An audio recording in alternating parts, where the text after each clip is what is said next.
அனைவருக்கும் வணக்கம். சற்று முன் வெளியான முக்கிய அறிவிப்பின்படி தமிழக அரசு ஊழியர்களுக்கான பழைய ஓய்வூதிய திட்டம் குறித்து தற்போது முக்கியமான அறிவிப்பு ஒன்று வெளியாகியுள்ளது. இதை பத்தி விரிவாக நம்ம வீடியோல பார்க்க போறோம்.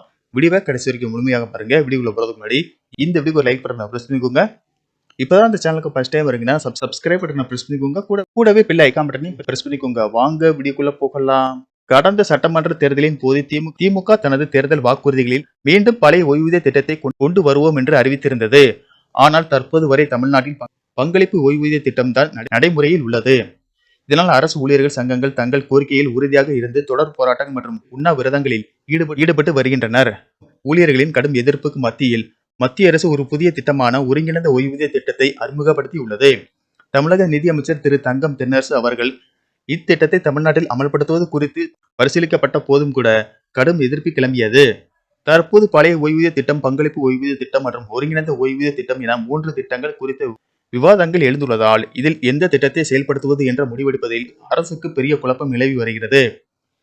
இந்த குழப்பத்தை தீர்க்க கடந்த பிப்ரவரி மாதம் IAS அதிகாரி ககன்தீப் சிங் பேடி தலைமையில் ஒரு உயர்மட்ட குழுவை தமிழக அரசு அமைத்தது.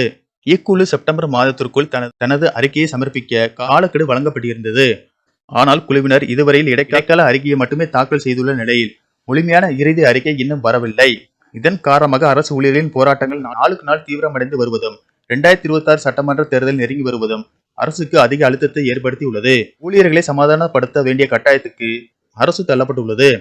இதன் விளைவாக ஓய்வூதிய திட்டம் குறித்த இறுதி அறிக்கையை விரைவில் சமர்ப்பிக்கும்படி ககன்தீப் சிங் பேடி தலைமையிலான குழுவுக்கு தமிழக அரசு தற்போது உத்தரவிட்டுள்ளதாக தகவல்கள் தெரிவிக்கின்றன.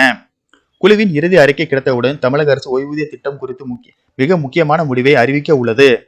இந்த முடிவு மீண்டும் பழைய ஓய்வூதிய திட்டத்தை செயல்படுத்துவதாக இருக்குமா என்பதை தற்போது தமிழக அரசு ஊழியர்களின் எதிர்பார்ப்பாக உள்ளது. அரசு ஊழியர்களின் ஆதரவு எப்போதும் தேர்தலில் ஒரு முக்கியமான காரணியாக உள்ளது. பழைய ஓய்வூதிய திட்டத்துக்கு பதிலாக ஊழியர்களின் எதிர்பார்ப்புக்கு முரணான புதிய திட்டத்தை அரசு அறிவித்தால் அது 2026 சட்டமன்ற தேர்தலில் அரசு ஊழியர்களின் ஆதரவை இழக்க வழிவகுக்கும் என்று அரசியல் பார்வையாளர்கள் கருதுகின்றனர். ஆகையால் தமிழக அரசு பழைய ஓய்வூதிய திட்டத்தை அமல்படுத்தும் என்று தலைமை செயலக வட்டாரங்கள் தெரிவிக்கின்றன.